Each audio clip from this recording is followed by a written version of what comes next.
Bom, pessoal, nessa apresentação a gente vai falar do baço e dos órgãos linfóides secundários para compensar a apresentação de órgãos linfóides secundários que ficou com os últimos slides com a narração cortada, ok? Como a gente falou no slide anterior, o baço é um órgão linfóide secundário, né, encapsulado, ou seja, extraparietal. Ele é único, localizado no quadrante superior esquerdo do abdômen, logo abaixo do diafragma, próximo ao pâncreas. Então, o estroma dele, como todos os órgãos linfóides secundários, com exceção do timo, é formado por fibras e células reticulares, né? E ele é interessante porque durante a vida intrauterina, antes de funcionar exclusivamente como órgão linfóide, ele funciona como órgão hematopoético. Vocês devem lembrar de ter estudado isso lá na embriologia. O primeiro órgão hematopoético que a gente tem é o saco vitelino. Depois, na medida que esse saco vitelino vai evoluindo, o fígado e baço assumem essa função. E na medida em que a medula óssea vai se diferenciando, essa função hematopoética do fígado e baço vão diminuindo e a medula então vai tomando essa função para si até o final da vida, né? No baço acontece uma coisa muito interessante que vocês vão aprender nos próximos slides, que é o fato da circulação sanguínea ser tanto aberta quanto fechada. Essa situação inusitada, né? Ou seja, a gente tem um extravasamento de sangue a partir de pequenas arteríolas e depois esse sangue vai retornar para o interior dos capilares. Isso faz com que a gente pode falar que o baço é um órgão hemorrágico. Então, o tempo todo o sangue está saindo da circulação, ele fica contido dentro do baço desde que a cápsula esteja íntegra e a própria pressão do sangue que escapa do sistema circulatório empurra o que já havia saído do sistema de volta para dentro dos capilares. Vamos lembrar, os capilares do baço são capilares sinusoides, aqueles que apresentam orifícios na sua parede. Então, o que acontece? Nesse intervalo de tempo entre o sangue sair das arteríolas e retornar para o interior dos capilares, esse sangue ele atravessa um espaço chamado polpa vermelha do baço muito lentamente e entra em contato com muitos macrófagos presentes nesse ambiente, de modo que as hemácias envelhecidas são facilmente reconhecidas por esses macrófagos e são então fagocitadas e destruídas. Por isso, esse item falando que o baço é o principal local de hemocaterese, ou seja, destruição de hemácias. O fato dessa circulação do baço ser tão diferente assim, né, ser mista, aberta e fechada, faz com que ele tenha uma outra função, além da função básica dos órgãos linfóides secundários, que é a de filtrar o sangue. Então, essa função é extremamente importante.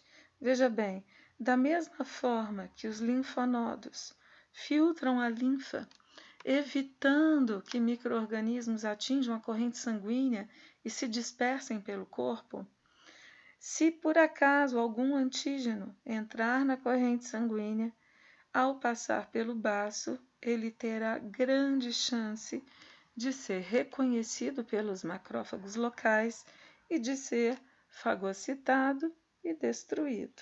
Por isso, essa função de filtrar o sangue. A cápsula do baço é uma cápsula de tecido conjuntivo, mas que tem uma quantidade de fibra elástica maior do que as cápsulas dos outros órgãos.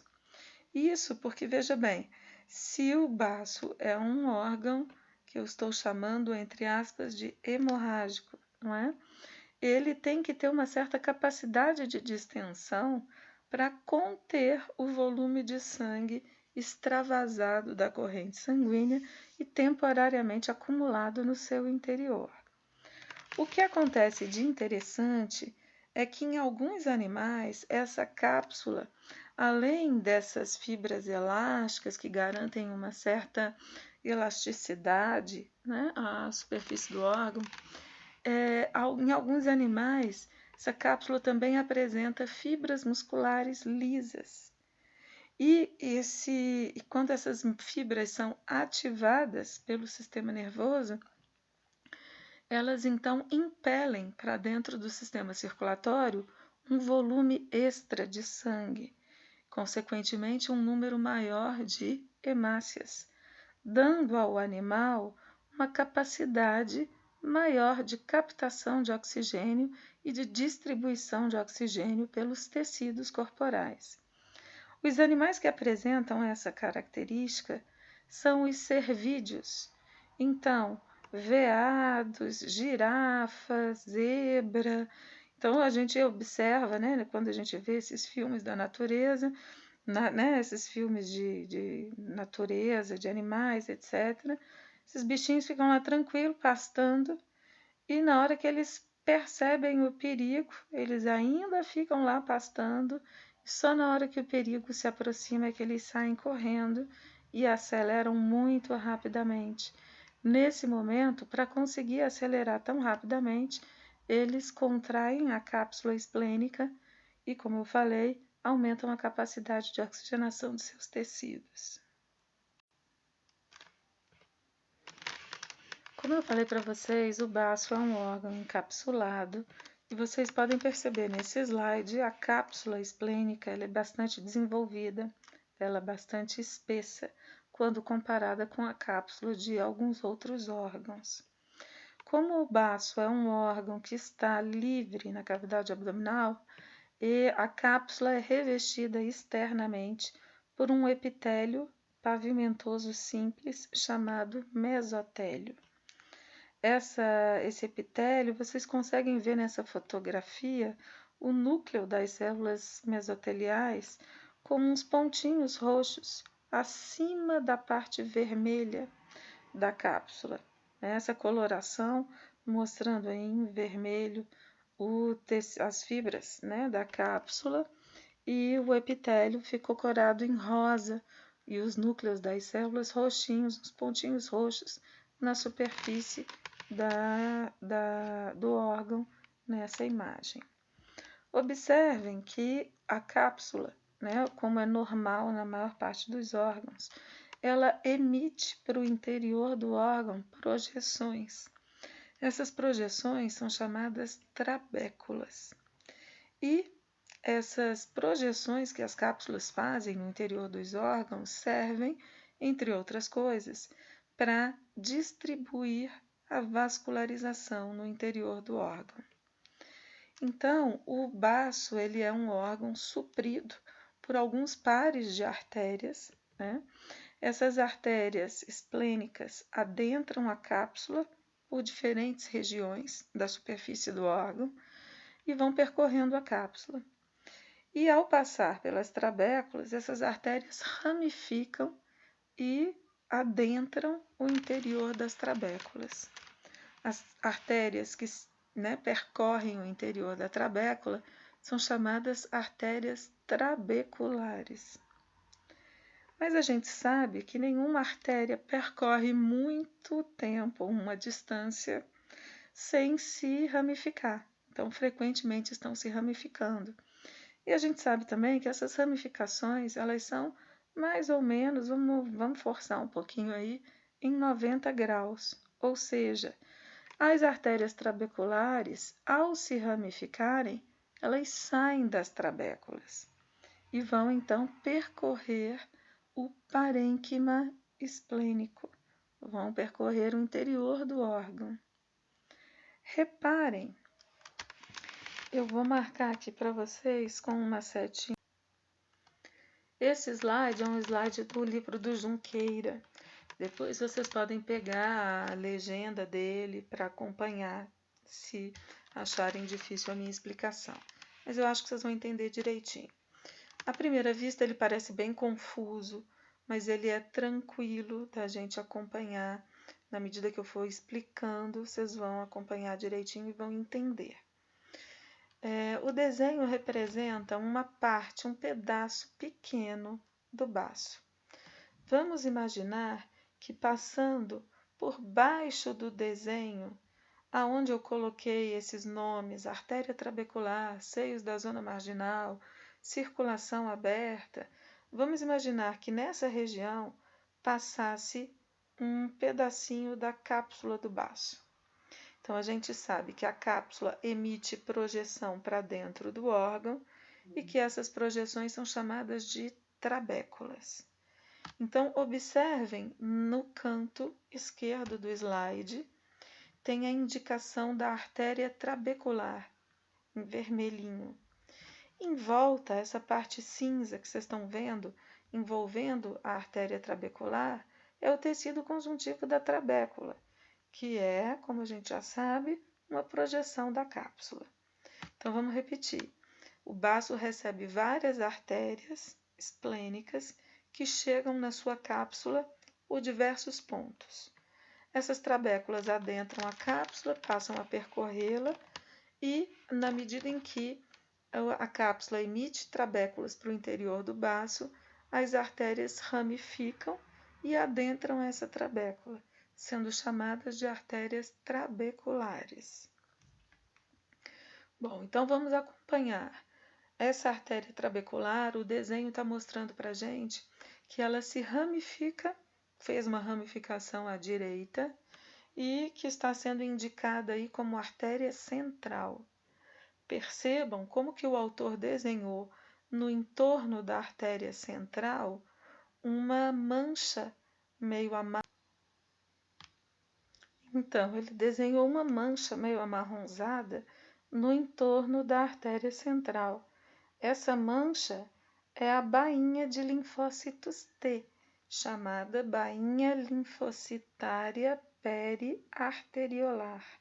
Ela está indicada na parte superior do slide, lá no meio, parte branca lá de cima, vocês vão ver o nome, bainha linfocitária periarteriolar. Essa bainha linfocitária, a uma certa distância da trabécula, passa também a ser revestida por linfócitos B. Então, você veja que tem aí uma bolota cinza revestindo a bainha linfocitária e a arteríola ou artéria central. Então, esse é um nódulo linfático formado por linfócitos B. A gente já aprendeu na primeira aula que o nódulo linfático ele tem uma região mais clarinha chamada de centro germinativo, que é onde os linfócitos B proliferam. E a área mais densa de linfócitos no entorno do centro germinativo é chamada de zona marginal do nódulo. Bom, o que nos interessa aqui nesse slide é acompanhar o esquema de vascularização. Então, a gente percebe que a artéria central, à medida que ela vai se distanciando da trabécula, ela vai se ramificando. Logicamente, ramificações mais ou menos em 90 graus. Essas ramificações das artérias, da artéria central, né, das várias artérias centrais que se formam, são chamadas de artérias penicilares ou artérias peniciladas, tanto faz, penicilada ou penicilar, pode chamar das duas maneiras. Essas artérias elas já têm um diâmetro, um calibre pequeno, então, na verdade, são arteríolas penicilares e peniciladas. Essas arteríolas, né, elas capilarizam, formando os capilares sinusoides, estão marcadinhos aí em S, né? E capilarizam formando também os seios da zona marginal, que são capilares, também da mesma forma. Mas se vocês acompanharem a artéria central depois que ela sai no desenho do nódulo linfático, vocês vão ver que algumas ramificações são contínuas com os capilares sinusoides na parte superior da artéria central, mas as que o autor desenhou ramificando para a porção inferior do slide, vocês estão vendo que elas terminam de repente, não tem capilar continuando elas.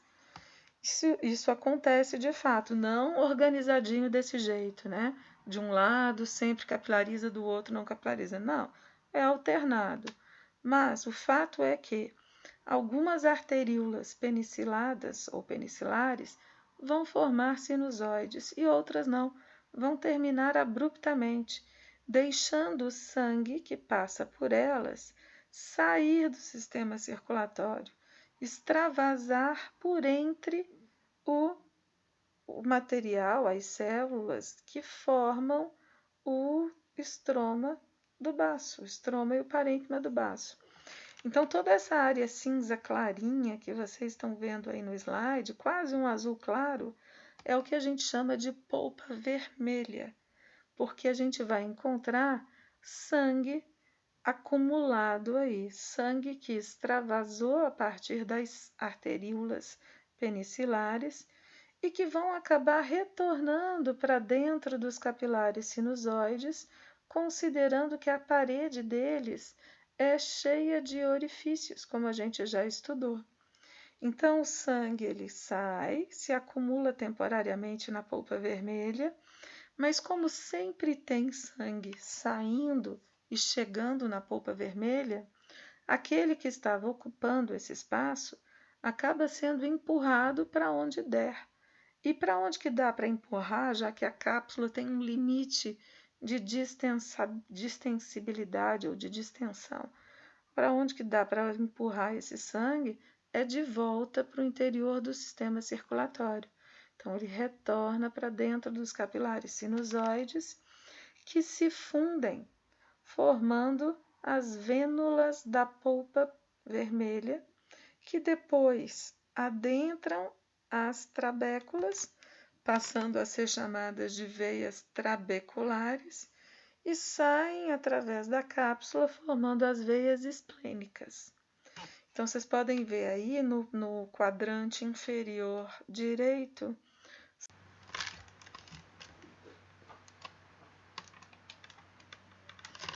então, vocês podem ver aí no canto inferior direito, apontado pelas setinhas vermelhas, os capilares sinusoides fundindo, formando as veias da polpa. Essas veias da polpa se fundem, dando origem às veias trabeculares. Então, elas vão se fundindo, formando veias da polpa um calibre cada vez maior, e na medida em que elas adentram as trabéculas, passam a ser chamadas de veias trabeculares. Essas veias trabeculares vão acompanhando a trajetória da trabécula em direção à cápsula e vão se fundindo umas com as outras até formar as veias capsulares, que se fundem também, formando veinhas maiores que atravessam a cápsula e deixam o baço drenando então o sangue que circulou no seu interior. Essa é uma fotografia muito bonita, feita no microscópio eletrônico de varredura, que ajuda a gente a entender um pouco isso. Então, vocês estão vendo aí, atravessando mais ou menos a parte média do slide, um capilar sinusoide. A parede dele foi cortada ao meio, então a gente está enxergando dentro do capilar sinusoide. E vocês podem observar, a parede dele é meio cinza, quase branquinha, e vocês podem observar vários orifícios nessa parede. E na parte superior do slide e na parte inferior do slide, a gente observa o tecido em volta do capilar sinusoide, formado por fibras reticulares bem fininhas, branquinhas, e apoiado nessas fibras reticulares, vários macrófagos. São essas células grandes, cinzas, cheias de pseudópodes, que estão aí marcadas com a letra M. Tem duas marcadas com a letra M, mas vocês podem ver várias outras. apoiadas aí nas fibras reticulares. Então entendam que quando o órgão está vivo, toda essa parte onde estão localizados os macrófagos, né, tem sangue passando, sangue solto, sangue fora do sistema circulatório, que acaba retornando para dentro dos capilares sinusoides, atravessando os orifícios da parede dos mesmos. Só que, como essa circulação ela é lenta e como tem esse tantão de macrófagos na parede, né, parados assim próximos à superfície externa dos sinusoides, se houver algum antígeno circulando no sangue, ele vai ter grande chance de ser reconhecido pelo macrófago, fagocitado e destruído. Correto? Da mesma forma, se passar uma hemácia envelhecida, a mesma coisa vai acontecer. Se passar algum antígeno marcado com anticorpo, a mesma coisa vai acontecer. Bom, nesse slide a gente tem aí vários desenhos, né, tentando mostrar para a gente como que é a organização do tecido esplênico, tecido linfóide no baço. Então, no primeiro desenho, no cantinho superior esquerdo, vocês veem uma representação do baço com os vários vasinhos, as várias arteríolas chegando na sua cápsula, né? As arteríolas adentram a cápsula e acompanham a emissão de trabéculas, formando as artérias trabeculares. Vocês estão vendo aí naquela parte azul, no segundo desenho, parte inferior do segundo desenho em azul, a representação da trabécula com, no caso aí está desenhado em verdinho, uma veia trabecular, deixando o baço através da trabécula, né? Dá para a gente observar também nesse segundo desenho uma região cujo fundo está corado em rosa clarinho e está cheio de vasinhos corados em vermelho. Então, toda essa região é chamada polpa vermelha. É a região onde a gente encontra o estroma reticular, as células reticulares e sangue extravasado, que retorna para o interior desses vasinhos representados em vermelho, que são os capilares sinusoides. Toda a parte roxinha desse desenho é chamado polpa branca. Então, veja bem, a gente fala que o baço tem duas regiões distintas, a polpa branca e a polpa vermelha. Mas essas duas regiões não são organizadas em camadas, como no linfonodo. Vocês lembram? Lá no linfonodo a gente tem o córtex e a medula. O córtex superficial, córtex profundo e medula. São camadas bem distintas. No baço, não. A gente tem duas regiões distintas, mas que no corte ficam bagunçadas, porque a gente não percebe, ou a gente não consegue enxergar a conexão tridimensional que existe entre os nódulos linfóides, né, ou linfáticos, e as bainhas linfocitárias. Nesse desenho, nesse segundo desenho, nesse pequeno, nesse desenho central, vocês conseguem observar 3 nódulos linfóides. Parece que os 2 laterais, que eu vou marcar aqui com... Então, fazendo um resumo, o baço é dividido em 2 regiões. Uma chamada de polpa branca, que é formada pelo conjunto dos nódulos linfáticos ou linfóides e pelas bainhas linfocitárias periarteriolares, por todas elas, né? Todos os nódulos e todas as bainhas. A gente pode definir também de uma outra maneira.